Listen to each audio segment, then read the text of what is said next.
La corriente del Golfo.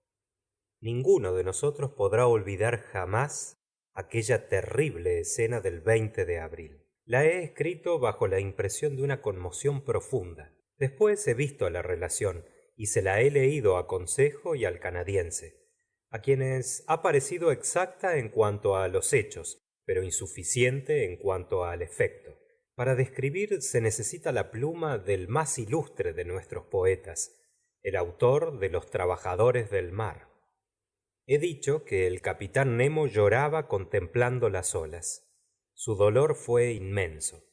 Era el segundo compañero que perdía desde nuestra llegada a bordo. Y qué muerte. Aquel amigo estrujado, ahogado, oprimido por el formidable brazo del pulpo, despedazado bajo las mandíbulas de hierro, no debía descansar con sus compañeros en las apacibles aguas del cementerio de coral.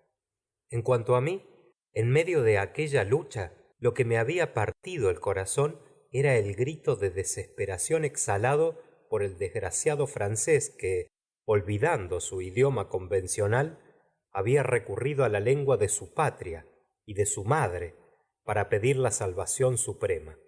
Tenía yo, pues, un compatriota entre aquella tripulación del Nautilus, asociado en cuerpo y alma al capitán Nemo, y que huía como él del contacto de los hombres. ¿Sería el único que representase a la Francia en aquella misteriosa asociación compuesta evidentemente de nacionalidades diversas? Este era uno de los problemas insolubles que se presentaban ante mi imaginación. El capitán Nemo entró en su cámara y ya no le volví a ver durante algún tiempo. Pero cuán triste, desesperado e irresoluto debía estar, si era lícito deducirlo de aquel bajel cuya alma era y que recibía todas sus impresiones. El Nautilus no seguía ya dirección determinada. Iba, venía, flotaba cual un cadáver a merced de las olas. Su hélice ya estaba libre y, sin embargo, apenas entraba en juego. Navegaba al acaso, sin salir del teatro de su última lucha, de aquel mar que había devorado a uno de los suyos. De esta suerte transcurrieron 10 días, hasta que el Nautilus emprendió francamente su rumbo al norte, después de haber pasado ante las Lucayas, en la abertura del canal de Bahama. Seguíamos entonces la corriente del mayor río marino, que tiene sus orillas, sus peces y sus temperaturas especiales, y que los ingleses llaman Gulf Stream. Es en efecto un río que corre libremente en medio del Atlántico, y cuyas aguas no se mezclan con las del océano. Es un río salado, más salado que el mar ambiente. La profundidad media es de 3000 pies, su anchura media es de 60 millas.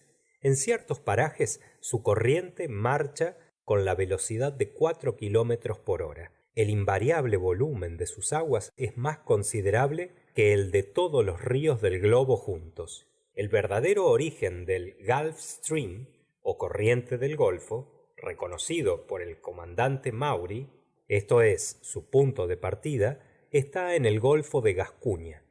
Allí sus aguas, aunque bajas todavía en temperatura y color, comienzan a formarse.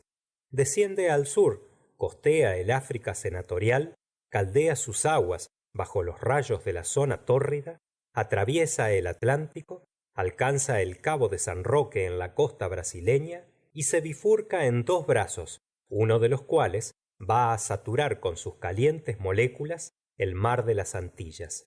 Entonces, el Gulf Stream, encargado de restablecer el equilibrio entre las temperaturas y de mezclar las aguas de los trópicos con las boreales, comienza a desempeñar su oficio de compensador. Caldeado excesivamente en las costas de México, se eleva hacia el norte hasta Terranova, se desvía ante la presión de la corriente fría del estrecho de Davis, recobra el camino del océano, siguiendo sobre uno de los círculos máximos del globo la línea loxodrómica, se divide en 2 brazos hacia los 43 grados, y uno de ellos, ayudados por el alisio del nordeste, vuelve al Golfo de Cascuña y a las Azores, al paso que el otro, después de entibiar las costas de Irlanda y Noruega, llega hasta más allá de Spitzberg, donde su temperatura desciende a 4 grados y forma el mar despejado del polo.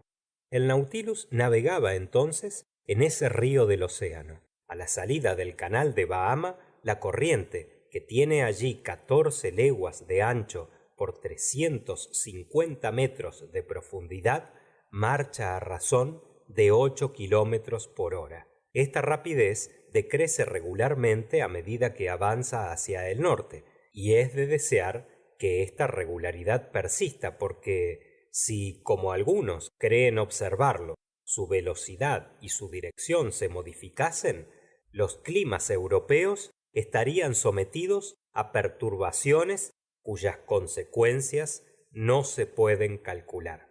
A cosa de mediodía estábamos en la plataforma, Consejo y yo. Le daba a conocer las particularidades de la gran corriente y le invité después a introducir sus manos en el agua. Consejo obedeció, pero quedó atónito al ver que no experimentaba sensación de frío ni de calor. Esto consiste, le dije, en que la temperatura de la corriente al salir del Golfo de México difiere poco de la sangre. Este Gulf Stream es un vasto calorífero que permite a las costas de Europa adornarse con eterno verdor.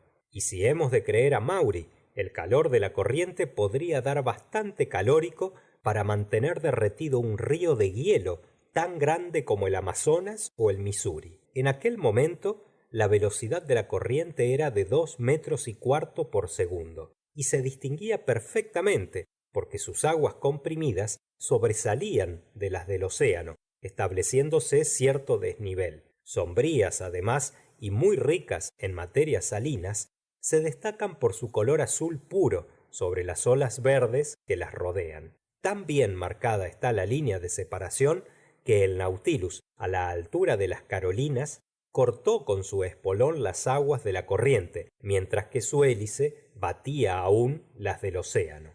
La gran corriente arrastraba un mundo entero de seres vivientes. Los argonautas, tan comunes en el Mediterráneo, viajaban allí en numerosos tropeles. Entre los cartilaginosos, los más notables eran unas rayas, cuya cola muy suelta formaba casi el tercio del cuerpo, y que se asemejaban a unos extensos rombos de 25 pies. También observamos unos pequeños escualos de 1 metro, de cabeza grande, de hocico corto y redondeado, de dientes puntiagudos dispuestos en varias filas, y cuyo cuerpo parecía cubierto de escamas. Entre los peces óseos advertí unos labros grisones, especiales de aquellos mares, unos esparos cinagros, cuyo iris brillaba como fuego, unas sienas de 1 metro de longitud, con ancha boca erizada de dientes pequeños que dejan escapar un ligero grito,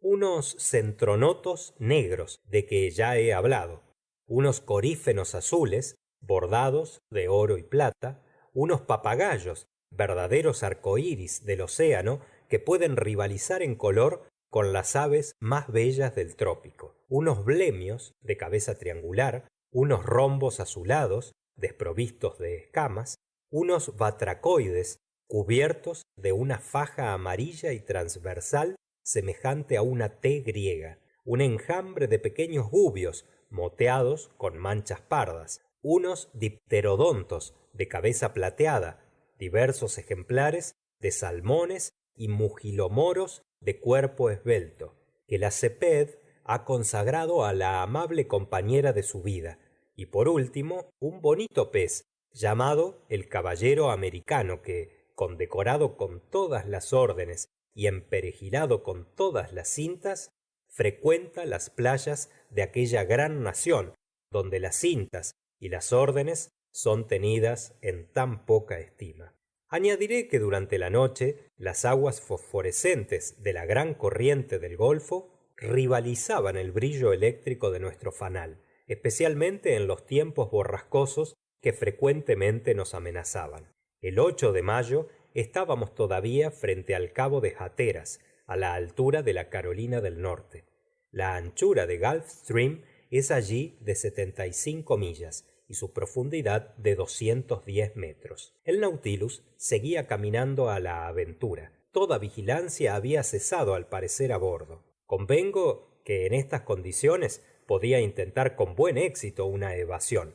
En efecto, las playas habitadas ofrecían por todas partes fáciles refugios. El mar estaba sin cesar surcado por los numerosos vapores que hacen el servicio entre Nueva York o Boston y el Golfo de México. Le recorrían de día y de noche esas pequeñas goletas dedicadas al cabotaje entre los diversos puertos de la costa americana. Como había esperanza de poder ser recogidos, la ocasión para escapar era favorable, a pesar de las 30 millas a que se encontraban las costas de la Unión. Pero una circunstancia fatal contrariaba absolutamente los proyectos del canadiense. El tiempo era muy malo. Nos acercábamos a los parajes en que las tempestades son frecuentes, a la patria de las mangas de agua, engendradas precisamente por la gran corriente. Arrostrar aquel mar sobre una débil barquilla era correr a una perdición cierta, y Ned Land lo comprendía así. Por eso tascaba el freno y se entregaba a una nostalgia que sólo la fuga hubiera podido curar. Señor profesor, me dijo aquel día, acabemos de una vez. No más vacilaciones. Vuestro amigo Nemo se aparta de las tierras y sube hacia el norte. Pero os lo declaro, me basta con el polo sur y no le seguiré al polo norte. ¿Y qué haremos, puesto que una evasión es impracticable? Vuelvo a mi idea. Hay que hablar al capitán.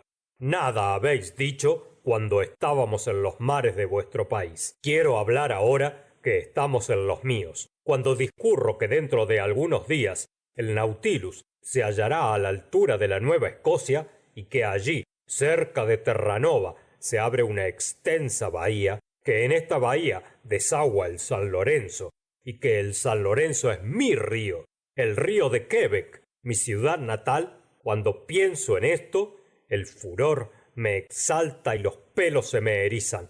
Mirad, señor Aronnax, antes me arrojaré al mar. Yo no me quedo aquí donde me ahogo.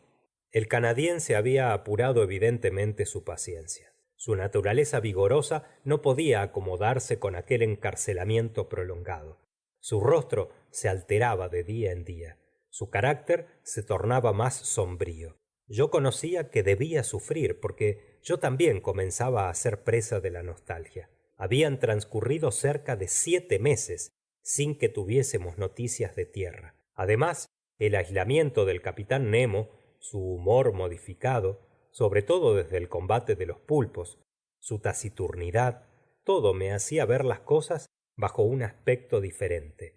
Yo no experimentaba el entusiasmo de los primeros días. Era necesario ser flamenco como consejo para aceptar esta situación en aquel elemento reservado a los cetáceos y a los demás habitantes del mar. Ciertamente que si aquel buen muchacho en vez de pulmones hubiera tenido branquias, creo que hubiera sido un pez distinguido. Y bien, señor Aronnax, repuso Ned Land viendo que yo no respondía, con que lo que deseáis es que yo pregunte al capitán Nemo cuáles son sus intenciones respecto de nosotros. Sí, señor. A pesar de haberlas ya dado a conocer. Sí, prefiero por última vez saber a qué atenerme. Hablad por mí solo, en mi nombre, si así lo queréis. Pero le veo raras veces, pues parece que huye de mí. Esa es una razón de más para ir a verle. Yo le interrogaré, Ned. ¿Cuándo? Preguntó el canadiense insistiendo. Cuando lo encuentre. Señor Aronnax, ¿creéis que le vaya a ver yo mismo? No, dejadme. Mañana. Hoy, dijo Ned Land. Corriente. Hoy le veré, respondía el canadiense, porque dejándole solo, todo lo hubiera comprometido. Me quedé solo. Decidida la petición, resolví terminar inmediatamente. Me gusta más en estas situaciones lo hecho que lo por hacer. Entré en mi cámara, desde donde sentí andar en la del capitán Nemo. No podíamos dejar escapar esta ocasión de encontrarlo. Llamé a la puerta y no conseguí respuesta. Llamé segunda vez y di vuelta al picaporte. La puerta se abrió. Entré. El capitán estaba allí, inclinado sobre su mesa de trabajo y sin haberme oído. Resuelto a no salir sin haberle hablado, me acerqué a él. Levantó la cabeza bruscamente, frunció las cejas y me dijo en tono bastante rudo: ¿Vos aquí? ¿Qué me queréis? Hablaros, capitán. Pero estoy ocupado, señor Aronnax. Estoy trabajando. No puedo yo tener esa misma libertad de aislamiento que os concedo. No era muy halagüeño el recibimiento, pero yo me decidí a todo y le dije con frialdad: Tengo que hablaros, señor capitán, de un asunto que no puedo diferir. ¿De qué se trata? Respondió irónicamente. ¿Habéis hecho algún descubrimiento que para mí sea desapercibido? ¿Os ha revelado el mar nuevos secretos? Distábamos mucho del asunto, pero antes de darme tiempo para responder, me dijo con tono grave, señalándome un manuscrito que tenía sobre la mesa: Aquí tenéis, señor Aronnax, un manuscrito en varias lenguas. Contiene el resumen de mis estudios sobre el mar y no perecerá conmigo, Dios mediante. Este manuscrito, firmado por mí y que constituye el complemento de la historia de mi vida, se encerrará en un aparato insumergible. El último que sobreviva a bordo del Nautilus lo arrojará al mar, donde flotará a merced de las olas. El nombre de aquel personaje, su historia escrita por sí mismo. Luego, algún día quedaría descorrido el velo de su misteriosa vida, pero en aquel momento sólo vi en dicha comunicación una entrada en materia. Capitán, respondí, no puedo aprobar el pensamiento que os hace obrar. No debe perderse seguramente el fruto de vuestros estudios, pero el medio que para ello empleáis me parece muy primitivo. ¿Quién sabe a dónde llevarán los vientos el aparato y en qué manos caerá? ¿No os ocurre otra cosa mejor? Vos o cualquiera de los vuestros no podría... Jamás, señor profesor, dijo con viveza el capitán interrumpiéndome. Pero yo o mis compañeros estamos dispuestos a guardar reservadamente ese manuscrito, y si nos dieseis libertad... ¡Libertad!, dijo el capitán levantándose. Sí, señor, y por eso mismo quería hablaros. Hace 7 meses que estamos a bordo, y hoy os pregunto en mi nombre y en el de mis compañeros si pensáis tenernos aquí siempre. Señor Aronnax, responderé hoy lo que os dije hace 7 meses. El que entra en el Nautilus no debe nunca salir de aquí. Luego nos imponéis el cautiverio. Llamadlo como queráis. Pero en todas partes el esclavo tiene derecho a recobrar la libertad. Cualquier medio es bueno en este caso. Ese derecho, respondió el capitán Nemo, yo no os lo rehúso. ¿He pensado acaso en sujetaros por un juramento? El capitán me miraba cruzado de brazos. Señor, le dije, volver otra vez a ese mismo asunto no puede ser gusto vuestro ni mío. Mas puesto que lo hemos iniciado, apurémoslo. Os repito que no se trata solamente de mi persona. Para mí, el estudio es un apoyo, una diversión poderosa, un aliciente, una pasión que todo me lo hace olvidar. Soy, como vos, un hombre que puede vivir oscuro e ignorado, con la débil esperanza de legar un día al porvenir el resultado de mis trabajos, por medio de un aparato hipotético, confiado al azar de las olas y de los vientos. En una palabra, puedo admiraros, seguiros, sin disgusto en esa vida que, bajo cierto aspecto, comprendo, pero debe haber en ella algo que me la hace suponer rodeada también de complicaciones y de misterios, de los cuales ni mis compañeros ni yo participamos. Y además, cuando nuestro corazón ha podido latir por vos, conmovido por algunos de vuestros dolores o por vuestros actos de genio y de valor, hemos debido tener recóndito hasta el más leve testimonio de esa simpatía engendrada por la vista de lo bello y de lo bueno, ora proceda del amigo, ora del enemigo. Pues bien, ese sentimiento de comprendernos extraños a todo lo que os concierne es el que hace de nuestra posición una cosa inaceptable, imposible hasta para mí, pero imposible sobre todo para Ned Land. Todo hombre, por lo mismo que es hombre, quiere que se piense en él. ¿Habéis pensado lo que el amor de la libertad, el odio de la esclavitud pueden engendrar en una naturaleza como la del canadiense? ¿Qué proyectos de venganza es capaz de concebir, intentar, poner en juego? Yo me había callado. El capitán Nemo se levantó. Que Ned Land piense, intente, ensaye cuanto quiera. ¿Qué me importa? No he sido yo quien ha ido a buscarle. No le guardo tampoco a bordo por gusto mío. En cuanto a vos, señor Aronnax, sois de los que todo lo pueden comprender, aún el silencio. No tengo nada más que deciros. Sea esta la última vez que vengáis a tratar ese asunto, porque si en otra ocasión os ocurre lo mismo, no podría ni siquiera escucharos. Me retiré y desde este día nuestra situación se tornó muy tirante. Referí la conferencia a mis dos compañeros. Ahora sabemos, dijo Ned, que nada podemos aguardar de ese hombre. El Nautilus se acerca a Long Island. Nos escaparemos, cualquiera que sea el temporal que haga. Pero el cielo se tornaba cada vez más amenazador, manifestándose los síntomas del huracán. La atmósfera se presentaba blanquecina y lechosa. A los cirrus de haces delicados sucedían en el horizonte capas de nimbo cumulus. Otras nubes bajas corrían con rapidez. El mar se encrespaba y ampollaba levantando gruesas olas. Las aves desaparecían, exceptuando los sataniclos, amigos de las tempestades. El barómetro bajaba notablemente e indicaba en el aire una extraordinaria tensión de vapores. La mezcla de storm glass se descomponía bajo la influencia de la electricidad atmosférica. Próxima estaba la lucha de los elementos. El temporal estalló en la jornada del 18 de mayo, precisamente cuando el Nautilus flotaba a la altura de Long Island, a algunas millas de los pasos de Nueva York. Puedo describir aquella tempestad porque, en vez de evitarla bajando a las profundidades del mar, el capitán Nemo tuvo el inexplicable capricho de arrostrarla en la superficie. Soplaba el viento del sureste, primero frescachón con velocidad de 15 metros por segundo, la cual creció hasta 25 metros a las 3 de la tarde. Esta era la cifra correspondiente a las tempestades.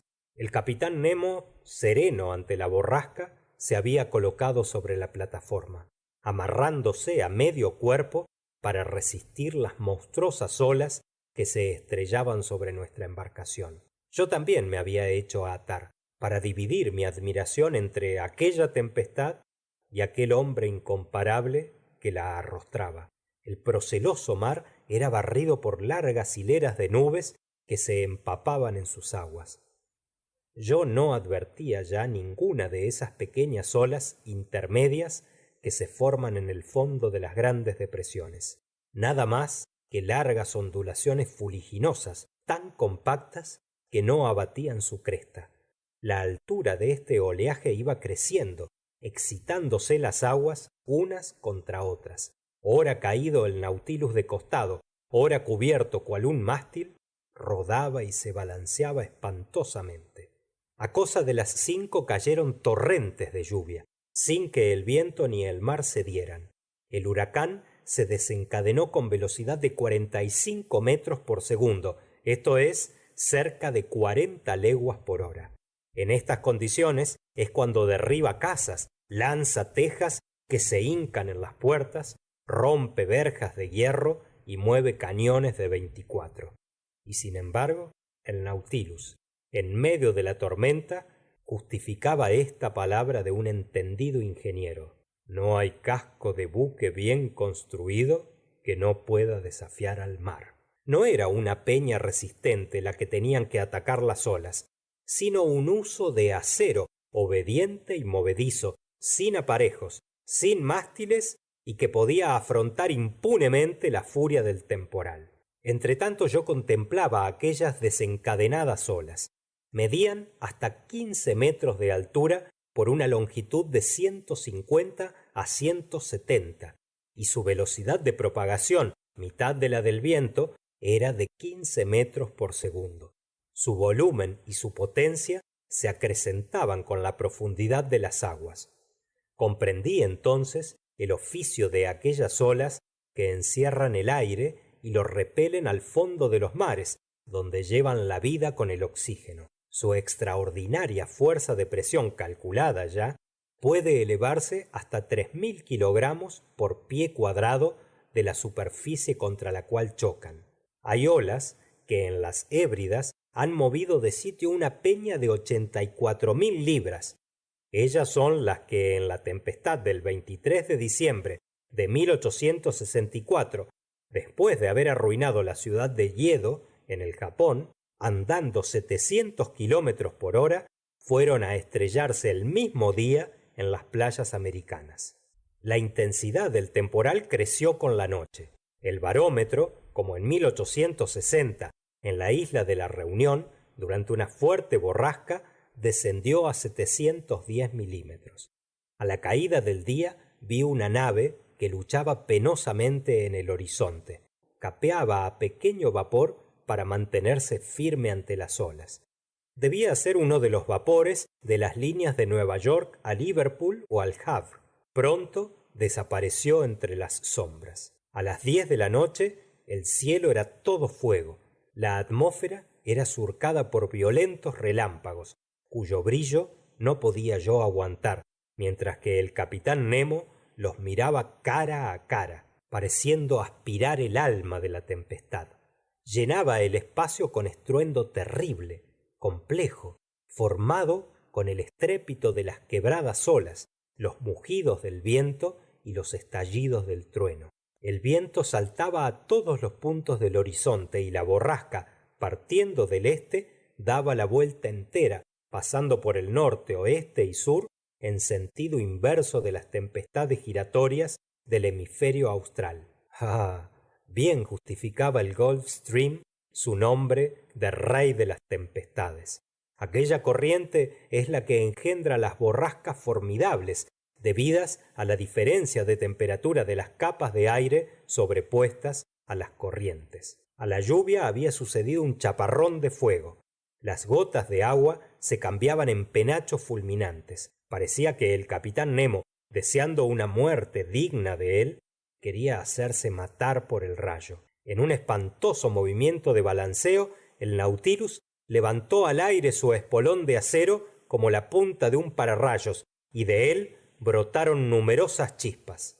Rendido ya y sin fuerzas, me arrastré hasta la escotilla, la abrí y me bajé al salón. El huracán llegaba entonces a su máximum de intensidad, y era imposible tenerse de pie en el interior del Nautilus. El capitán Nemo entró a medianoche. Sentí que los depósitos se llenaban poco a poco, y el Nautilus descendió lentamente bajo la superficie de las olas. Por las ventanas abiertas del salón vi unos grandes peces pasar azorados cual fantasmas entre las encendidas aguas. Algunos fueron heridos por el rayo a mi vista. El Nautilus seguía siempre bajando. Pensé que encontraría la calma a 15 metros de profundidad. No, las capas superiores estaban agitadas con demasiada violencia. Fue necesario ir a buscar el reposo hasta 50 metros en las entrañas del mar. Pero allí, qué tranquilidad, qué silencio, qué ambiente tan apacible. ¿Quién hubiera dicho que un huracán terrible se desencadenaba entonces sobre la superficie del océano? Fin del capítulo 19.